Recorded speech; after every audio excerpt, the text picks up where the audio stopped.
Dear students, today we are going to talk about autotrophic and heterotrophic bacteria. So, autotrophic bacteria or the bacteria, they can prepare their own food material. Heterotrophic bacteria, they cannot prepare their own food material. So, autotrophic bacteria are of mainly two types, that is photosynthetic autotrophic bacteria and chemosynthetic autotrophic bacteria. So here the name itself indicates photosynthetic. They can prepare their own food material by using photo means light here. By using the light energy they can prepare their own food material, are called photosynthetic bacteria. Chemosynthetic bacteria, they can prepare their own food material by using different types of inorganic substances or inorganic chemicals, are called chemosynthetic autotrophic bacteria. So bacteria is mainly divided into two groups based upon the nutrition. The first one is the autotrophic bacteria, second one is the heterotrophic bacteria. Again, this autotrophic bacteria is classified into two groups, that is photosynthetic autotrophic bacteria and chemosynthetic autotrophic bacteria. Photosynthetic autotrophic bacteria, they can prepare their food material with the help of light. Chemosynthetic bacteria, they can prepare their own food material with the help of chemicals. They are called chemosynthetic autotrophic bacteria. The different types of inorganic chemicals like nitrogen, phosphorus, sulfur, they are using for the synthesis of food material. They are called chemosynthetic autotrophic bacteria. Heterotrophic bacteria, they cannot prepare their own food material, but they depend on other organisms for their food. They are called as heterotrophic bacteria. Now first coming to the photosynthetic autotrophic bacteria. The best example for the photosynthetic autotrophic bacteria is the cyanobacteria. Cyanobacteria is the best example for photosynthetic autotrophic bacteria. So cyanobacteria is also called as blue-green algae because of the color. This algae usually looks like blue-green in color, hence they are called blue-green algae. Cyanobacteria comes under bacteria, it doesn't comes under algae, that you should remember. So cyanobacteria is also called blue-green algae, which comes under bacteria. Cyanobacteria usually having the special type of pigment called chlorophyll A pigment that usually find in all the plants. Like that of the plants, this bacteria also having the pigment. Which pigment? Chlorophyll A pigment. Due to the presence of the chlorophyll A pigment, the cyanobacteria can prepare their own food material. So the pigments can absorb the light and they can prepare these organisms can prepare the food material. They are unicellular, colonial, filamentous, aquatic or terrestrial. Most of these organisms are unicellular, that is single cell, or colonial forms. They can form the colonies. Colonies means group of cells get together to form the colony. Filamentous, they can form the filamentous like structures. Filaments, like this is the filament. Aquatic, they usually live in water or on land, terrestrial. That is, they live on the land. Now coming to they are the primitive organisms. What do you understand by primitive? Here the primitive refers to the first formed organism. First formed organism or ancient organisms. So these are the primitive organisms or ancient organisms showing oxygenic photosynthesis. So photosynthesis is of mainly two types, oxygenic photosynthesis and anoxygenic photosynthesis.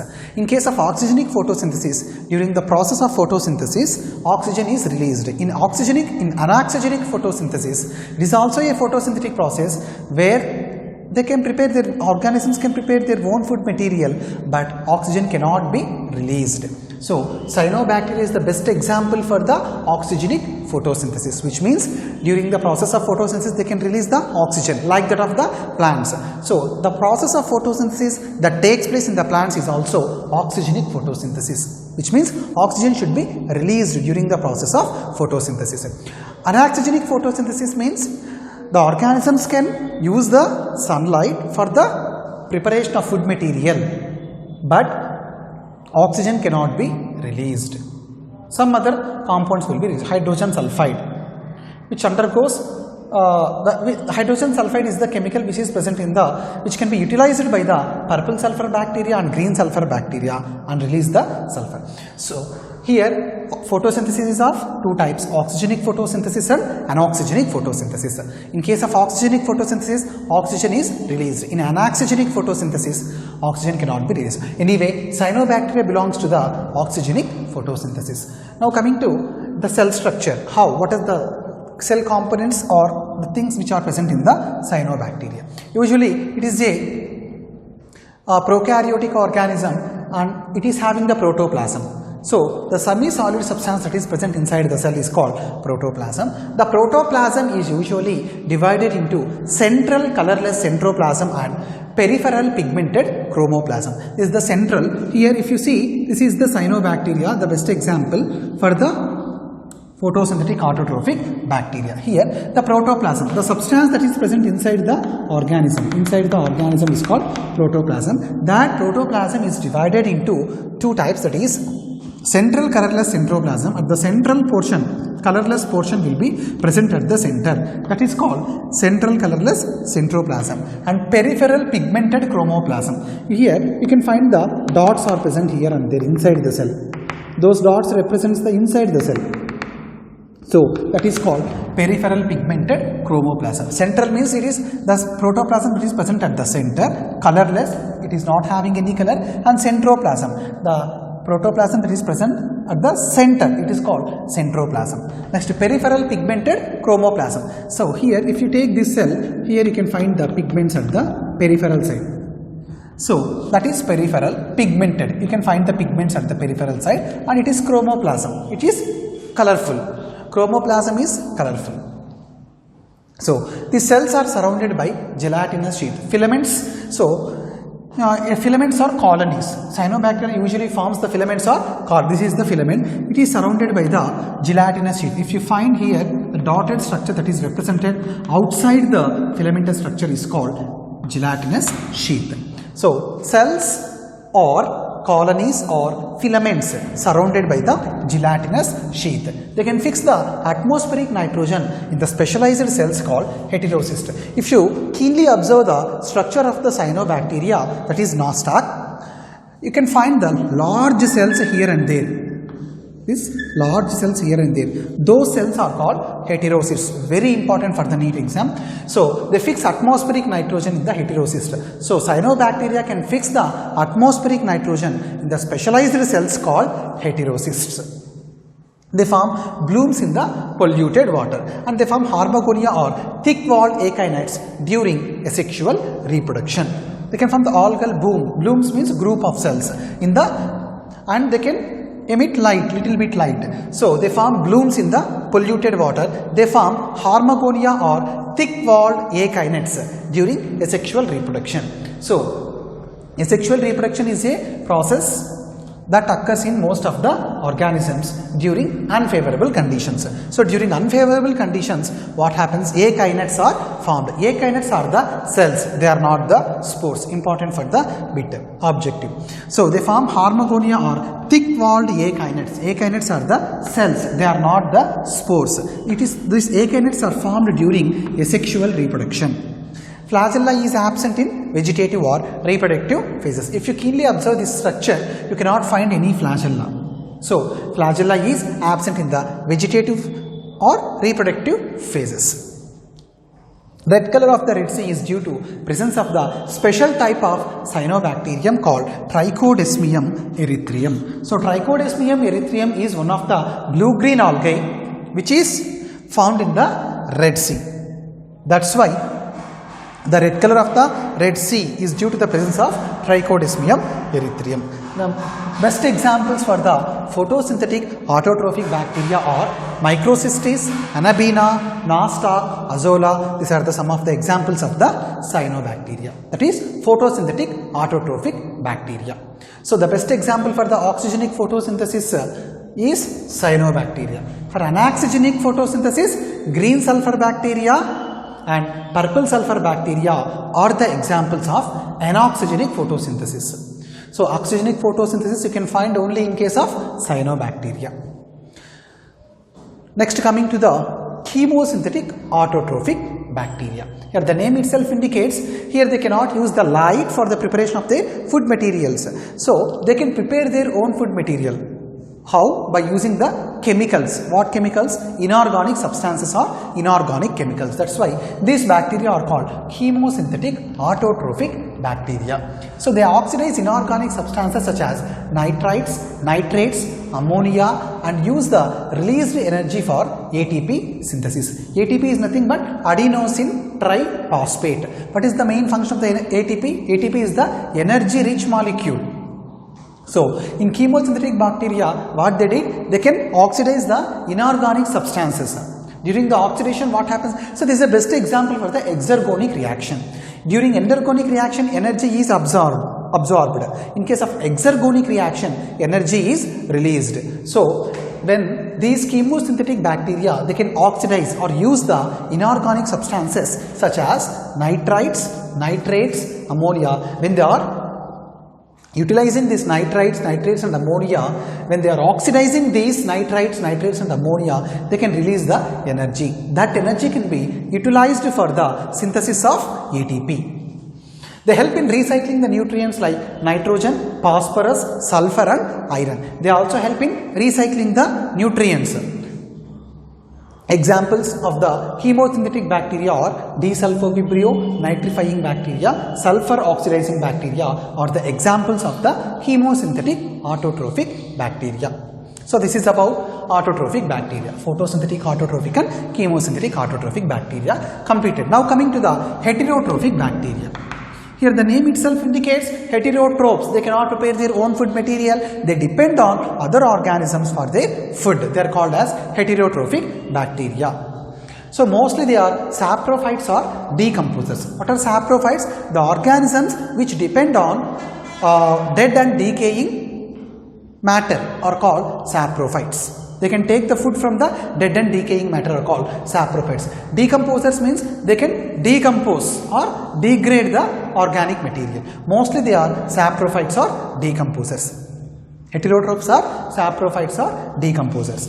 Both beneficial and harmful, which means heterotrophic bacteria, they may be beneficial or harmful to the human beings and animals and plants.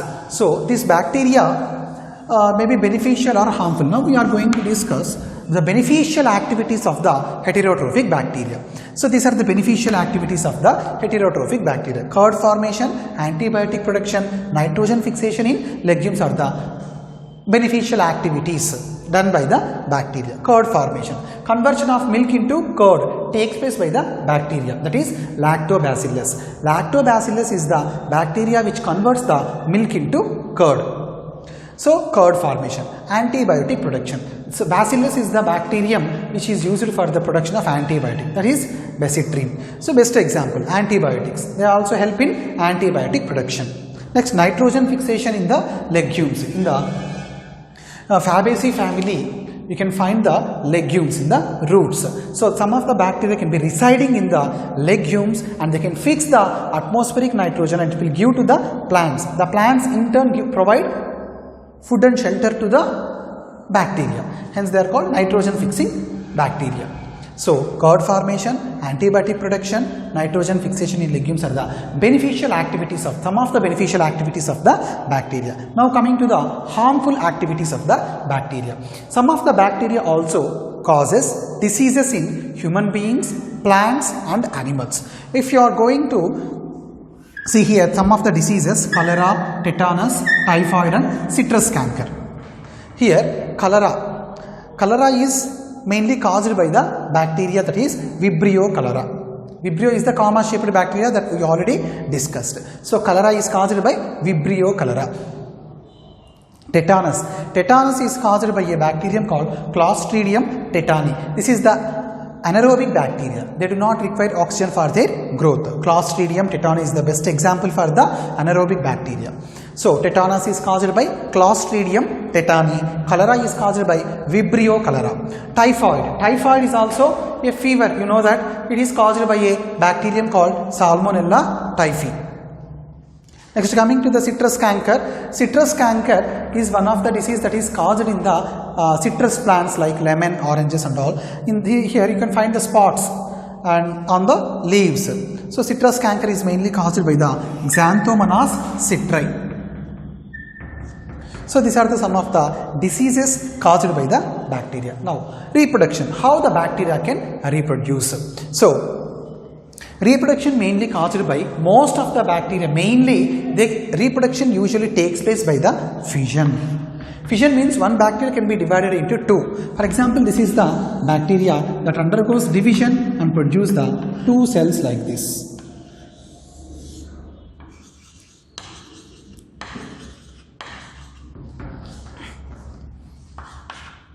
Can produce the two cells like this.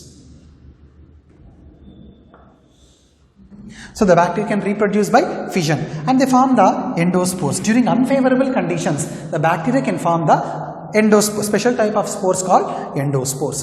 Why endospores are formed? Because the conditions are unfavorable. When there is no food and if the environment is not favorable, during that condition the bacteria cannot survive. During that period, what happens? The bacteria can produce the spores called endospores. Why they are called endospores? These spores are produced within the bacterial cell, hence they are called endospores. The endospores can survive during unfavorable conditions. For that, it does not require any water, oxygen, it does not require anything. Though the bacteria is aerobic, if they can produce the endospores can survive without oxygen and without food. Whenever the conditions become favorable, again the endospores germinate and produce the new bacteria. So they can reproduce by fission and they can form the endospores during unfavorable conditions.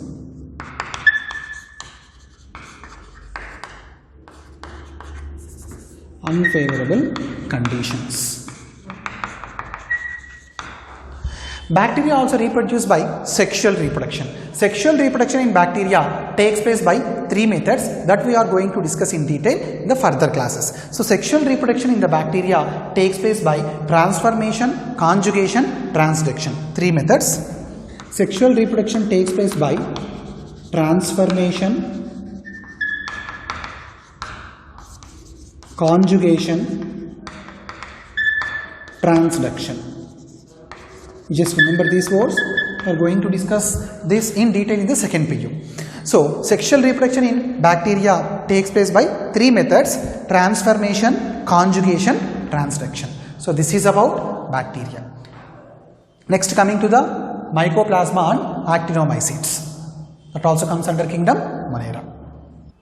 So, in kingdom Monera, we have completed the two groups, that is Archaebacteria and Eubacteria. Now, we are going to discuss the other groups of the bacteria, that is Mycoplasma and Actinomycetes. So, coming to the Mycoplasma. So, Mycoplasma are the very smallest living organisms that were known today. So, they lack cell wall and they are pleomorphic. So, they do not contain cell wall. So, bacteria has the cell wall. It is made up of, if it is the Eubacteria, it is made up of peptidoglycan. Archaebacteria, if it is Archaebacteria, the cell wall is made up of pseudomurin. If it is bacteria, peptidoglycan or murin or mucopeptide. Mycoplasma does not contain the cell wall. So, sometimes the Mycoplasma also called bacteria without cell wall is called Mycoplasma. So, bacteria which is not having the cell wall is nothing but Mycoplasma. They are having the characteristics of the bacteria. They lack cell wall and they are pleomorphic. So, they do not contain cell wall. The cell is not surrounded by the cell wall, but the cell is having the cell membrane. So, pleomorphic, they can appear in different forms. What do you understand by pleomorphic? Appear in different forms.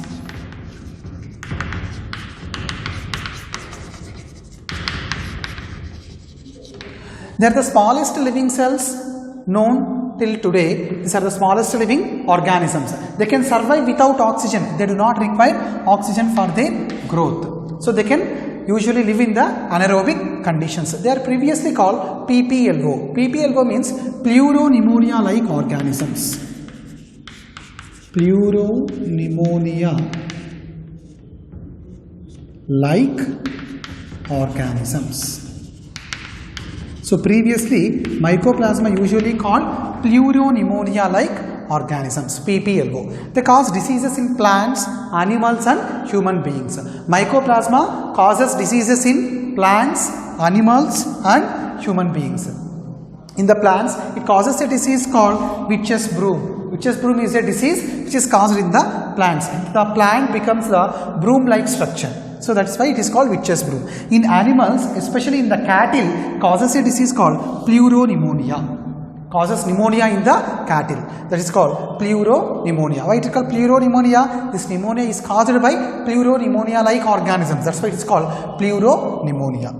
Next, in the human beings, this mycoplasma causes a disease called mycoplasmal urethritis.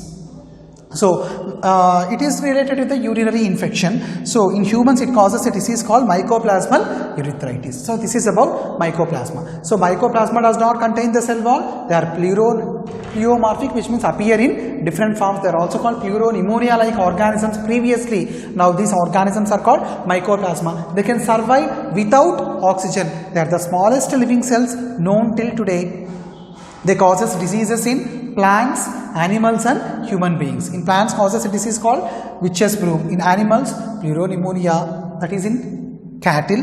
In humans it causes a disease called mycoplasmal urethritis. Now coming to the another group of the kingdom Monera, that is actinomycetes. Actinomycetes are the another group which comes under kingdom Monera, another group of organisms. Actinomycetes, they are branched filamentous bacteria forming radiating colonies in the culture. So, bacteria usually grown in the media. So, if the bacteria can grow in the media, then it is called culture, bacterial culture. So, normally Petri plate will be there like glass, Petri plate and media. Media is nothing but all the nutrients will be providing and it can form the radiating colonies like this. Forms the radiating colonies. So, they are branched filamentous bacteria forming radiating colonies in the culture. Having the characteristics of both bacteria and fungi. So, actinomycetes are the organisms, though which comes under kingdom Monera, they are having the characteristics of both bacteria and fungi. So, the earthy smell occurs during raining due to actinomycetes. Whenever the raining occurs, so you can find the soil smell or earthy smell, that is mainly due to the presence of actinomycetes present in the soil. That smell is mainly due to actinomycetes. Cell wall is made up of a special type of compound called mycolic acid. Mycoplasma does not contain the cell wall, but actinomycetes contain the cell wall. The cell wall is made up of mycolic acid.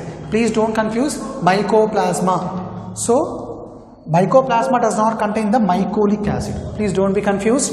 Mycoplasma does not contain the cell wall. Actinomycetes contain the cell wall. The cell wall is made up of mycolic acid.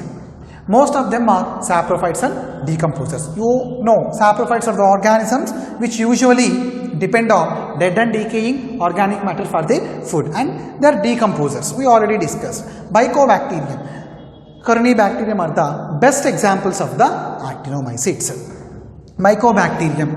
There are two mainly there are two different species present in the Mycobacterium. Mycobacterium is the genus. Species here tuberculosis leprae. Mycobacterium tuberculosis. Mycobacterium leprae are the two different organisms which comes under actinomycetes of the same genus Mycobacterium. Mycobacterium is the genus. Mycobacterium tuberculosis and Mycobacterium leprae are the two organisms which comes under actinomycetes. Mycobacterium tuberculosis causes a disease called tuberculosis. The name itself indicates here. Mycobacterium leprae causes a disease called leprosy.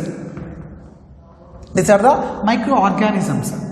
Disease name tuberculosis. Here disease name leprosy. Organism leprae. Here Corynebacterium. Corynebacterium is the another type of actinomycetes which causes a disease called diphtheria. Corynebacterium diphtheria is the microorganism which causes a disease called diphtheria. Most of the antibiotics are produced by the actinomycetes only. The best known actinomycetes which can produce antibiotic is the Streptomyces graecosus. Streptomyces graecosus is the actinomycete which produces a antibiotic called streptomycin. So, streptomycin is the antibiotic produced by the actinomycetes. So, this is about actinomycetes. So, once again, actinomycetes are nothing but they are the branched filamentous bacteria forming the radiating colonies in the culture. They are having the characteristics of both bacteria and fungi. Earthy smell occurs during rainy season or during raining due to the presence of actinomycetes in the soil.